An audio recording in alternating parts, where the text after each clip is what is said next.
may kwento siyang di pa natin alam. Abangan ang karakter ni Hayes as he brings twists to avenues of the diamond. That is BJ Rosario as Hayes Limuel Juarez.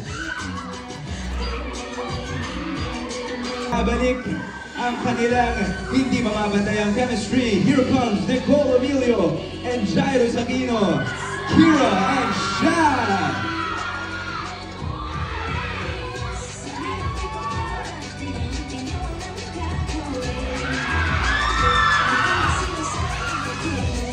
For Hyacinth Gallardo and Mr. Gablaman as Semi and Elise.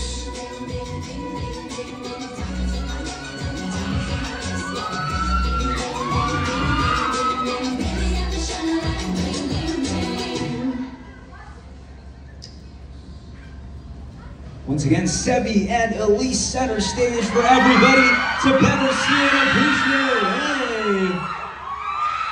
Viaje and Jerome Bonson, Yana and Hero.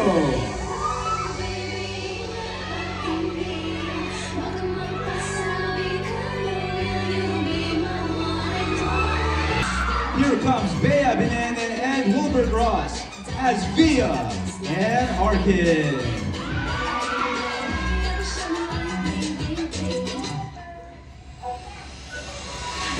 Via and Arkin. Give it up for Heaven Beralejo and Marco Gallo as Luna and Palace.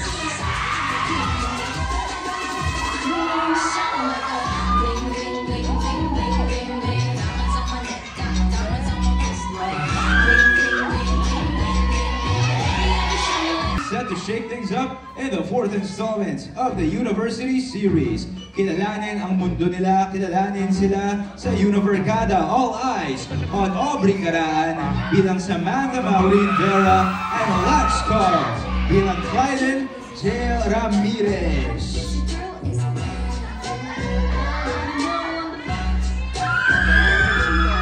Lance Bree, everybody!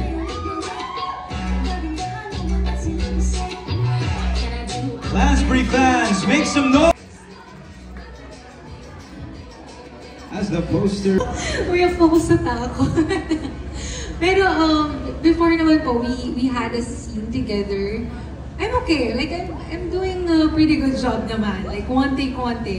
Ganon. Pero nung kasama ko na si Miss Claudine, like, dinner scene namin with Sir Bobby Andrews, nagpapanik na po ako inside. Kasi, hindi ko, parang, hindi pa nagsisink in sa akin na, oh my gosh, ka-work ko si Miss Claudine, ka-work ko si Sir Bobby Andrews. Tapos, sila pa yung parents ko dito, tapos I'm the lead role. Parang nagpatong-patong na po yung pressure, everything, excitement, lahat-lahat. So, I mean, that time, like, I can't act well talaga. So, direct parang, okay, again. And it was so like, nahihiya na po talaga kay Miss Claudine. Pero they were so nice. Like, sobrang patient nila sa akin. Pero that time, yung nilabas na ako ni Direk, para kausapin ako. Sabi niya, how do you feel? Sabi ko, I'm nervous. As umiyak na lang ako. Tapos, ano lang po talaga, siguro pressure lang. Kasi, malaking project po to sa akin. And yung parents ko pa dito, like sina Miss Claudine and Sir Bobby. So, mas doon lang talaga na pumasok sa akin na, oh, this is it na talaga. Like, different na to from other projects na nagawa ko. But I'm really, really grateful for that experience. Dahil kahit pa paano na-feel ko siya. Okay, congratulations. Siyempre yung character ko, hinahanap pa.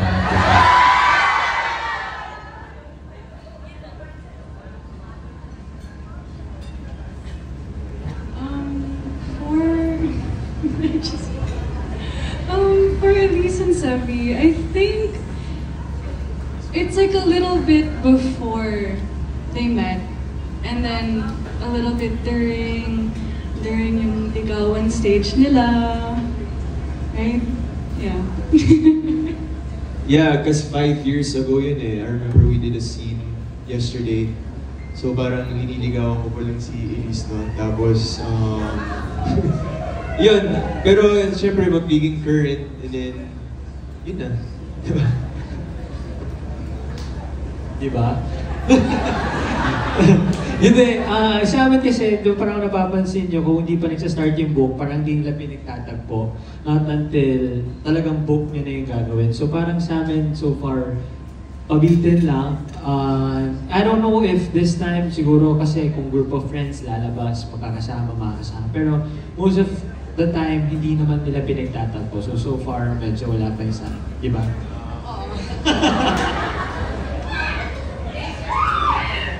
Sa amin naman, kay Hiro at kay Ian, as far as I remember, nasa out of the country yata si Hiro.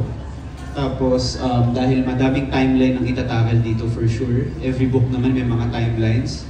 Andun yung si Hiro nasa nag-aaral, meron din yung, I hope, dito na yung ikakasal. Yung pagtataguan, I guess. Ayun, na isa ka sa si Sam ang mga culprit kung bakit nawawala pala talaga yung ano. And kay Yana, as usual, andyan siya lagi. Kung paano si Sam kay Yana nung Safe Skies Archer, I guess, ganito naman si Yana. And at... Sunod lang. Pero... Play VTR. Desisyon. Ako, anywhere naman. Kahit nga sa tapat ng Thai restaurant, okay lang. Pero, hindi natin ibibigay kay Mark yung mic. Pero, ang dream... Hindi, ganito kasi yan. May nangyari kasi kaya na-mention niya sa Thai restaurant.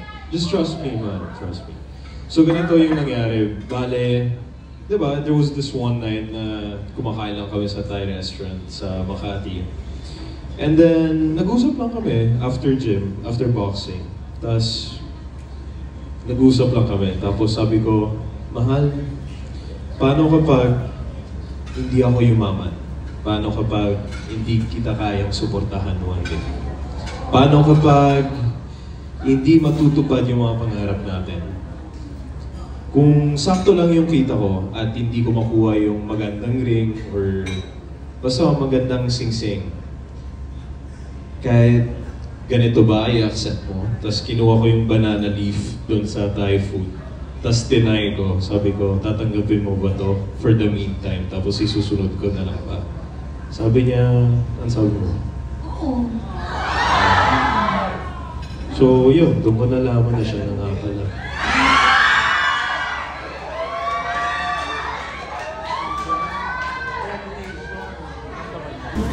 Just having good energy on the set, like to work with her all the time, and I know that's the most important thing with her is just the energy, and we built this special friendship ongoing sa set, and then now that we're doing a new show, just being, professional, like what Jai said, like that we have to each other, but at the same time, yun, yung napapasaya din namin yung fans from work kasi that's important, of course.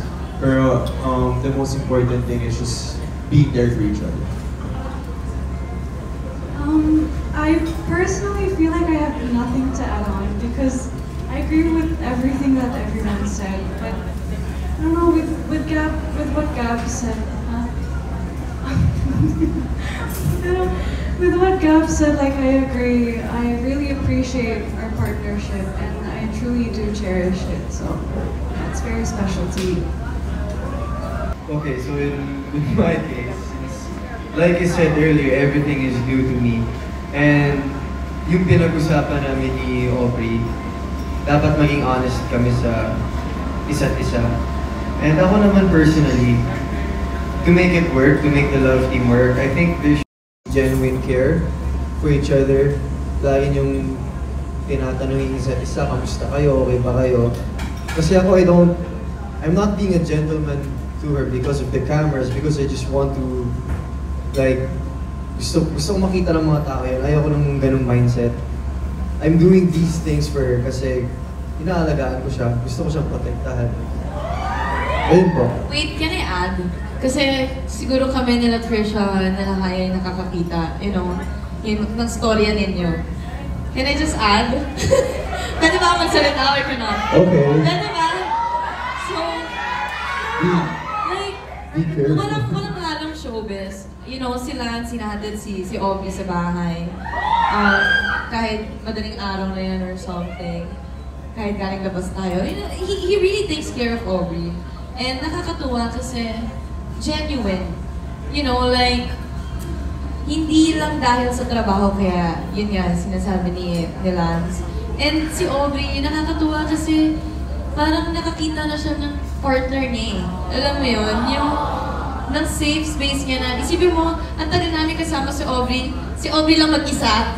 So ngayon, nakita niya na this person, this guy, can actually be can actually be her shoulder and, you know, something to... Anyways, nakakakilig sila dalawa, yun lang yung gusto ko sabihin. Yun lang yung ending ng sinasabi ko is, they like each other. Like, they're good, you know, like, they're good for each other, they take care of each other, and nakakatuwa kasi sobrang genuine, that's it. Thank you. Thank you, Heaven. I love you. For me naman, basta kami ni Lance, ang usapan talaga namin, clear lahat. Like, clear yung goals namin, kung ano yung gusto namin. Kakainis. Yung tingin. Clear yung goals namin, and yun nga, may mga boundaries din. And what I like about him naman kasi,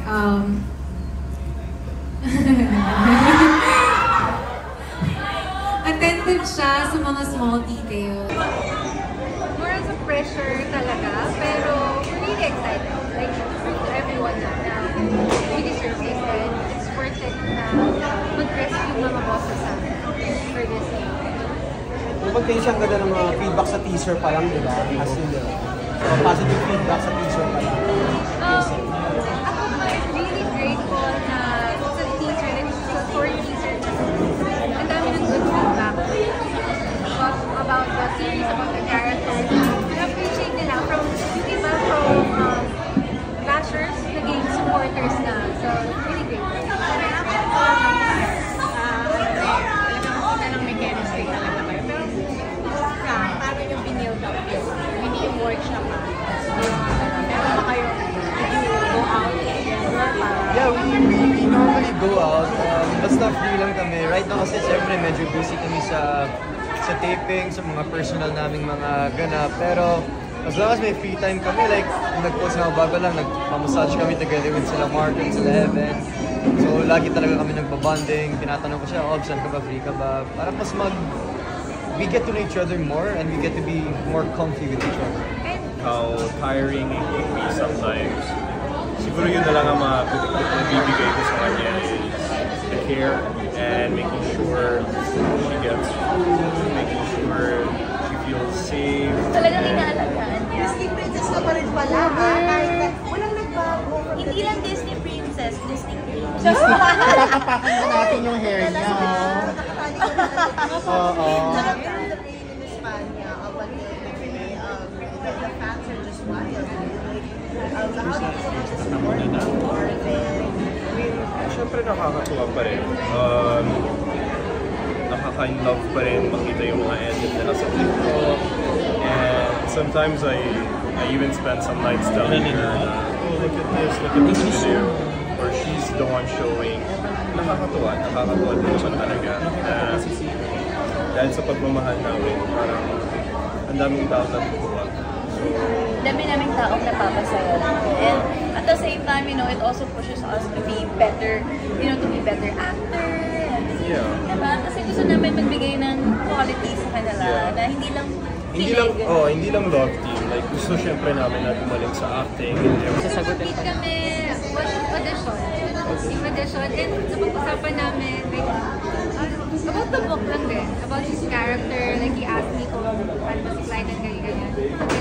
Short, chikana. About work pa rin. Ano yung sagot mo sa boyfriend? Boyfriend material for me, like, it's scary. And ano siya, like, yun nga, may times na we're not okay. Hindi naman laging okay. Pero, he knows how to say sorry. I mean, ako din naman. Like, nagsasorry naman ako if ako yung mali, if I offended him. Pero yun yung magandang quality sa kanya. He knows how to apologize. I'm not really new sa love. So yung kilig, like, kaya naman namin. And siya, meron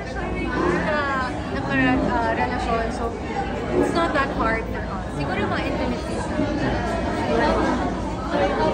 You mentioned earlier na madalas kayo mag-away kasi nga this is opposite kayo. So paano nyo na-resolve yung siblings away?